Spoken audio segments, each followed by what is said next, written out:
అండి అందరికీ మన రాగి సంగట్లోకి పర్ఫెక్ట్ కాంబినేషన్ అయిన చికెన్ కర్రీ రెసిపీ అయితే ఈరోజు మన ఛానల్లో అయితే పెడుతున్నాను. 2 మినిట్స్ వీడియో అయితే ఉంటుంది. చాలా సింపుల్గా అలాగే బ్యాచిలర్స్ కూడా చేసుకునే విధంగా అయితే చేస్తున్నాం. ముందుగా అయితే ప్యాన్ పెట్టుకోవాలి. ప్యాన్లో కొద్దిగా ఆయిల్ వేసుకొని అలాగే జీలకర్ర, పచ్చిమిర్చి అలాగే ఆనియన్స్ 2 వేసుకొని బాగా ఫ్రై చేసుకోవాలన్నమాట. ఎలా ఫ్రై అవ్వాలంటే బ్రౌన్ కలర్లో అయిపోవాలి.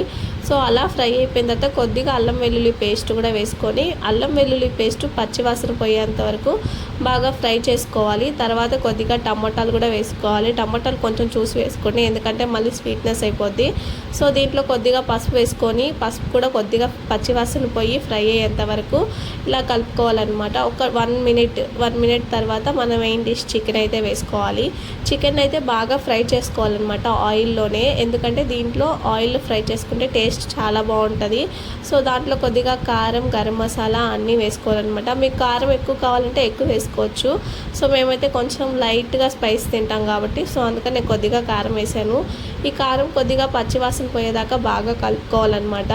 అప్పుడు దీంట్లో వాటర్ వేసుకోవాలి. వాటర్ వేసుకొని ఒక 2 మినిట్స్ ఇలా బాగా కలుపుకోవాలి. తర్వాత ఉడికించుకోవాలి. దీంట్లో కొంచెం ఉప్పు కారం ఏదైనా అడ్జస్ట్ చేసుకోవాలంటే ఇప్పుడు అడ్జస్ట్ చేసుకోవాలి. ఇప్పుడు మూత పెట్టేసి ఒక 10 మినిట్స్ అయితే ఉడికించుకున్నాక మళ్ళీ మూత తీసి దీన్ని ఒక 10 మినిట్స్ మళ్ళీ మూత లేకుండా ఇలాగా గ్రేవీ చిక్కపడేంత వరకు ఉడికించుకోవాలి. అంతే, మన చికెన్ కర్రీ అయితే రెడీ అయిపోయింది. దీంట్లో ఫైనల్గా కొత్తిమీర అయితే వేసుకోవాలి.